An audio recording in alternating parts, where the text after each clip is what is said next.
One of the most infamous female serial killers of all time, Elizabeth Báthory, nicknamed the Blood Countess, was believed by many to be a vampire. Determining where legend ends and actual history begins can be difficult, though, and many have come to speculate whether or not Báthory was actually guilty of the crimes of which she was accused.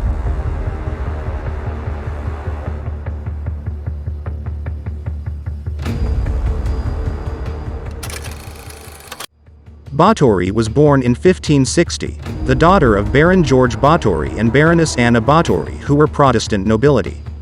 Her family ruled Transylvania, a principality of Hungary, and her uncle, Stephen Báthory, was the king of Poland. She grew up at her family's castle in Exate, Hungary. She was blessed with her looks as well as her social status, which allowed her both wealth and education.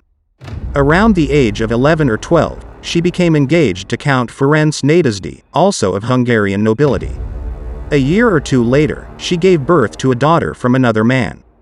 Her fiancé was alleged to have had her lover castrated and ripped apart by dogs, and the child was hidden away.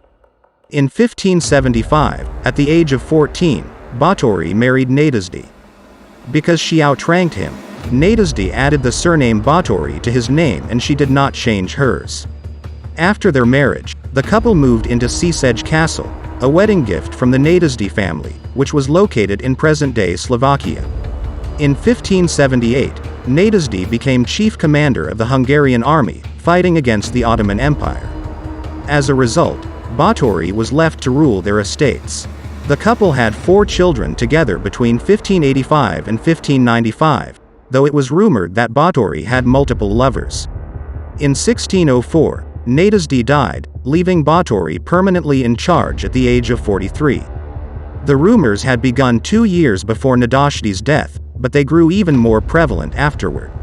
It began with the disappearances of peasant girls who had gone to work at Sisej Castle. At first, the rumors claimed that Báthory tortured her servants. After the death of her husband, the rumors of torture escalated to rumors of murder. The rumors were largely ignored until her roster of victims began to include not only servants but also young girls of noble blood sent to the castle to be educated, as well as some who may have been kidnapped and brought to the castle.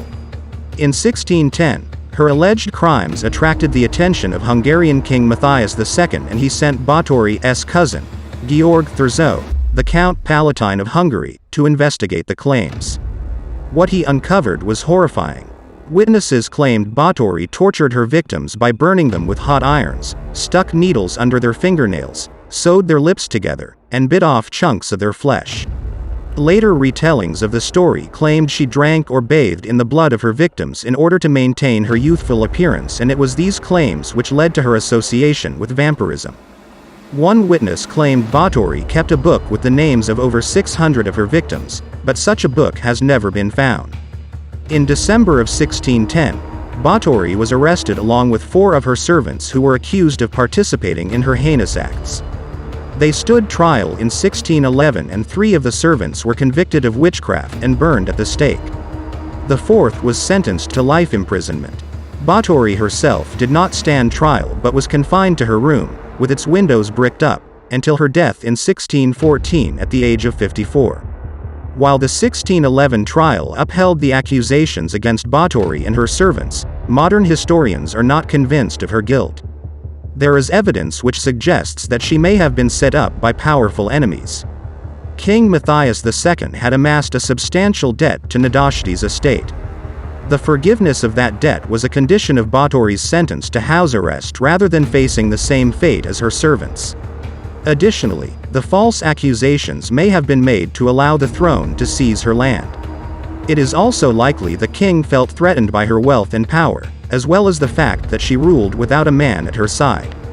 In any case, the king had more than enough motivation and power to pressure witnesses into testifying against her.